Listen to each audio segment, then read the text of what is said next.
Welcome back to the New World Next Week. I'm James Corbett of CorbettReport.com. And I'm James Evan Pilato of MediaMonarchy.com. Would you like to try our extra big-ass Biometrics burger? We've got that story, plus 9/11, plus 16. But first, we'll pick up where we left off last week. And James, that's working on the blockchain. Burger King just broke crypto space with WhopperCoin, a so-called blockchain loyalty program where customers in Russia can earn 1 WhopperCoin per ruble spent at Burger King. For every 1,700 WhopperCoins, they'll score a free burger. WhopperCoin is hosted on a blockchain platform called Waves, which lets users swap blockchain tokens of a given value on a peer-to-peer exchange. A dedicated asset page on Waves describes it as, quote, a token for buying burgers in Russian Burger King and for the stock exchange. 1 billion WhopperCoins have been released so far, and accrued currency is stored in a digital wallet until they're redeemed for a burger. In the meantime, users can trade and transfer the coins like any other cryptocurrency. Now the Whopper is not only burger that people in 90 different countries love, it's an investment tool as well. According to the forecasts, cryptocurrency will increase exponentially in value. Eating Whoppers now is a strategy for financial prosperity tomorrow. So gushes Ivan Shestov, Burger King Russia's head of external communications, or like I joked on my morning show, in Russia, burger buys you. James, this is too strange to... I don't know. I love how, in a lot of ways, we track the sort of bizarre, banal things that make up the brave new world order. It is, yeah, it's crazy, but obviously designed to be so it catches people's attention. It's a good PR gimmick, isn't it? Buy a burger and you're also in the stock exchange. Woo! Yes, if anything, I mean, there is obviously a Tulip Mania 2.0 to what's happening right now in the cryptocurrency space, and that is exemplified in the ICO craze, the initial coin offering craze that's going on right now, or has been going on. But even as we speak, country after country right now is cracking down on it. China and South Korea are now cracking down on ICOs. Russia has made it so you have to be officially registered in order to launch an initial coin offering. Israel, I believe, has issued guidance on it, and the SEC in the US, of course, has issued guidance on initial coin offerings. So the crackdown is beginning. That will, I assume, put a damper on these crazy, ridiculous initial coin offerings we've seen recently with these coins that come and get millions and millions of dollars in investment and disappear and never heard of again. It's a crazy time right now. It is the Wild West of the stock market. And hey, free exchange, people can put their money into whatever they want and lose it however they want. It's up to you. But I think the important thing to keep in mind is the real value of cryptocurrency is the potential to actually trade with other people using this. Not investment, not make $1 million because you invested in the right coin at the right time, but actual use value.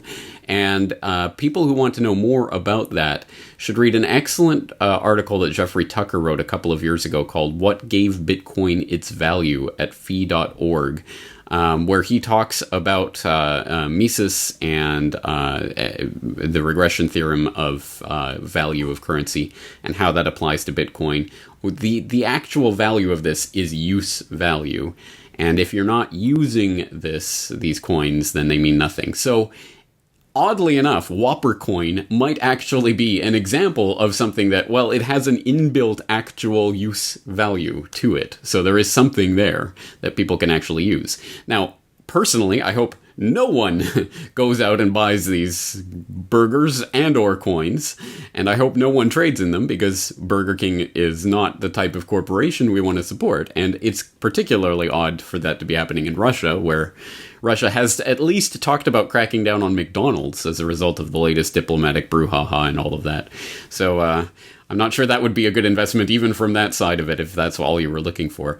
But again, I think the key has to be in use value. And if people aren't using these cryptocurrencies for actual trade, then they are really useless and they will go the way of the tulip bubble. And actually, this article that we grabbed from Adweek actually does mention Tulip Mania by name. And we'll include that in the show notes, just like we include everything that we say and mention down in the show notes. Also include a link to the Waves exchange platform, which looks, James, it looks exactly like the platform I use for my own crypto wallets. So those are there. And James, I think our two stories up front this week go quite well together because they're two tastes that kind of don't taste great together. We'll hop from ad week to Mashable as we get to pay for fried chicken just by scanning our face. But not in Russia. This time it's in China. A KFC, which you might know used to be called Kentucky Fried Chicken. It's now just called KFC. Restaurant in Hangzhou, China, is testing a new facial recognition payment system that lets you pay for your meal by simply smiling at a camera. The new payment method, called Smile to Pay, was launched in partnership with Alipay, the popular mobile and online payment platform created by Chinese conglomerate Alibaba. You might know it as the new owners of Yahoo here in the States. The company says the facial recognition technology only takes about 2 seconds to scan someone's face using a 3D camera and a liveness detection algorithm to combat fraud. Now, there's a fancy schmancy video that goes along with this and shows you exactly step by step how this works. And they even make up the model to try and trick the camera. And it shows you how you're not going to be able to trick this camera to get chicken and mashed potatoes. Customers who decide to use the new facial payment method must also, of course, enter your phone number as well as a second form of authentication, and also as another great way to hook up all your personal information. Even though it looks silly, this new form of payment is actually something Alibaba has been working on for many years. Company president Jack Ma demonstrated some of the underlying technology at a big conference in Germany 2 years ago. The company that built the underlying technology, Megvii, Megvii, raised $100 million just in December. And KFC has been into this for a long time with all kinds of other brave new fast food nation trinkets and bells and phone charging whistles that they've rolled out over the years. Apple, of course, is too, working on more biometrics on their upcoming vending machine. And James, I can really now see the way these two stories work are the functional, easy way that everybody accepts all of this technology. Yep. That's it. This is how the indoctrination happens. It's not government, goons coming with guns in your face to tell you to do this. It's, hey, here it is. It's the cool new way to pay at KFC. Why not? And it's no surprise at all this is happening in China. In fact, I just got a follow-up email on this story from Corbett Report user Camille, who was pointing to nextgov.com, an article they have. In China, facial recognition is used to buy KFC, board planes, and catch drug users. And they talk about some of the other uses for facial recognition, including women using facial recognition cameras to scan to get into their dormitories at night in Chinese campuses. Or, what was the other one? Oh yeah, scanning for toilet paper. Facial scanning for toilet paper in bathrooms. I mean, facial scanning is becoming more and more frequently introduced into, at any rate, the major urban centers in China, and is a way of obviously training the Chinese public to accept the facial scanning future. And I think they're the test case for this. As always, the NWO loves China as the canary in the coal mine. We'll see how it works in the totalitarian communist regime, and then we'll roll it out in the totalitarian democratic regimes around the world. And that's the way this agenda rolls. If people want to know more about just the global scope of this biometric face scanning, fingerprint scanning agenda that's rolling out all around the world, seemingly in lockstep, I wonder why, please go to my Biometric ID Grid, a country-by-country guide that myself and the Corbett Report listeners did earlier this year, an open-source investigation where we compiled information on dozens and dozens of countries around the world talking about these very types of systems that are going into place all around the world. And China may be leading the way in some of this, but it really is happening all over the world right now. Well, and what another great angle to the indoctrination. Then again, both of these stories, Russia, China, if this doesn't sort of explode the 80s Cold War, they're all commies and that sort of mentality that, someone my age has grown up with, and the Cold War 80s, all of that stuff's fallen by the wayside. Hey, we're all the same. We've all got Same device. Or explode the 2017, the BRICS are going to save us from NATO kind of thing. Yay, they're the good guys who are rolling out all this police state technology before it, hits us. Yeah, so the New World Order will all have the same poison fast food restaurants, so no need to worry there. And didn't we talk about the toilet paper face scanning on New World Next Week? I feel like we did. If you can dig it out, we'll put it in the show notes. Okay, if I can prove it, I'll include it in the show notes. And actually, you were saying there, the last thing I'll note, you're mentioning government goons. No, it's not government goons. It's corporate fast food clowns that are coming to sort of get the kids in on this. Our third and final story this week for New World Next Week, episode 320 for September 7th, 2017. I realized, James, this has got to be our 9/11 segment. Oh, well, we have to talk about 9/11. It's the 16th anniversary. It's the 16th anniversary of that sort of catalyzing catastrophic event. And felt like when you look around, it didn't really feel like it. It didn't feel like it was another big 9/11 anniversary. So I hit the webs and looked for 9/11 anniversary news. Oh, maybe there's some, polls about how many people still buy the official story. Nope. All I can find is a pretty lame op-ed from the Washington Times, which maybe actually has a better illustration than it does prose. There's also a local report from Massachusetts where a guy's he's going to show the new Pearl Harbor documentary. But they also mentioned that his website talks about NASA moon landing and a 5-sided pyramid on Mars, so he's obviously a crazy conspiracy theorist. So I guess my question is, does 9/11 truth still matter? Does anybody born after 1989 even care? So how on earth do we sort of expect to stop fast food biometrics? We can't even convince people to take a look at a video of Building 7 or maybe even kind of crack a history book. I often say on the morning show that 9/11, still this many years out, is the blank check event for everything we're drowning in. The wars, which, if you want to get to the root of environmental catastrophe, based on the lie of 9/11. All the funny money. What about all the opioids, the heroin epidemic, people coming back for more, hooked on drugs, getting it from Big Pharma? What about our news, our TV, our terrible movies, the airports themselves, for crying out loud? To paraphrase The Simpsons, 9/11 is the cause of and solution to all our problems. I would say 9/11 is the cause, 9/11 truth is the solution. James, does it feel like 16 years to you?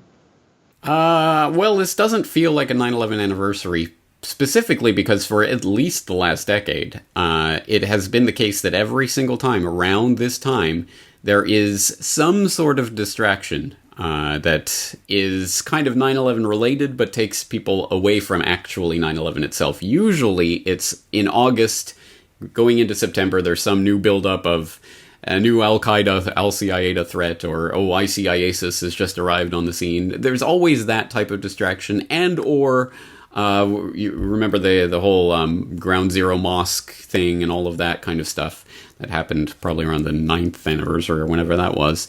But now, and in fact last year, of course, 9/11 was Hillary Clinton falling down. Everyone remembers that distraction, right?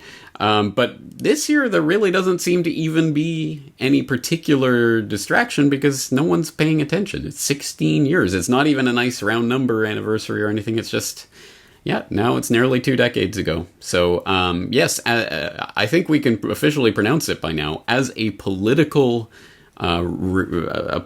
reality that's going to change everything overnight kind of thing.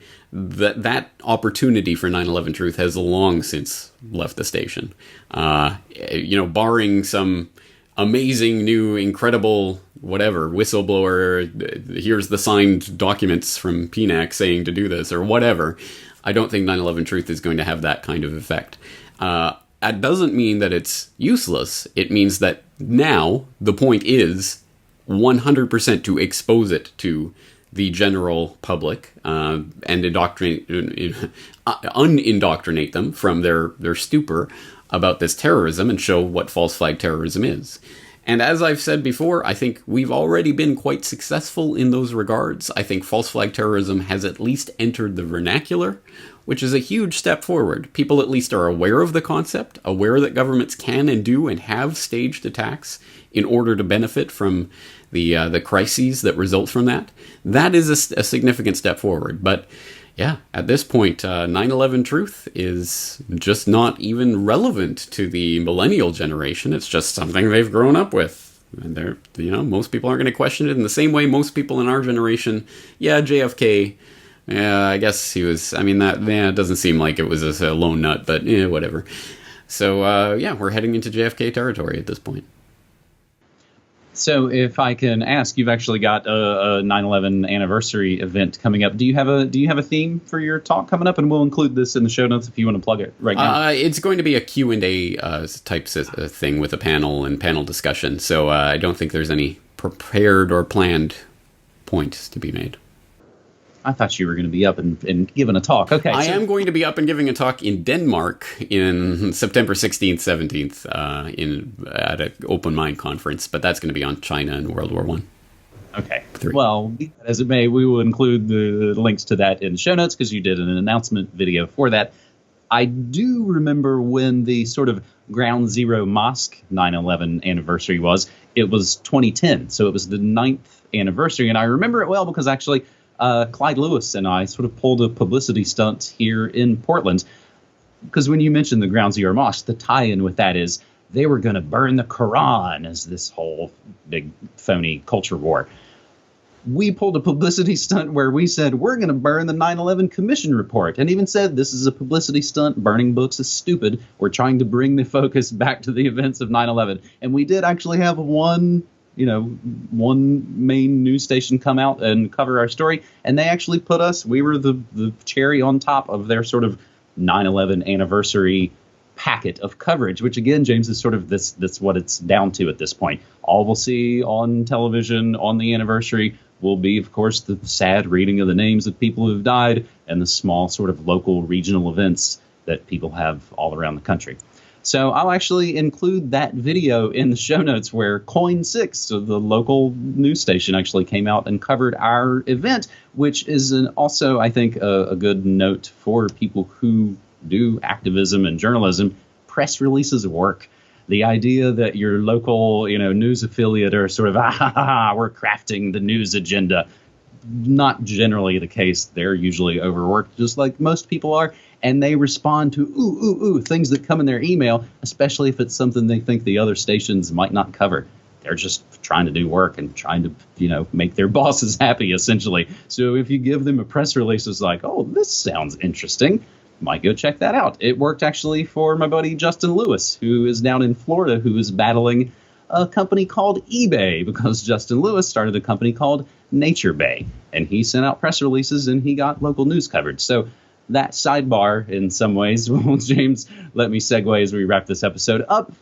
Speaking of my YouTube channel, I've also got the latest episode of Good News Next Week, which is the spinoff from New World Next Week, where I try and look at some solutions-oriented stories. It's called Build Your Own Human Chain. It talks about America keeping the cannabis coming as laws keep changing all around America, blessing boxes, keeping bees, and shows here in states that disaster kind of brings out people's best.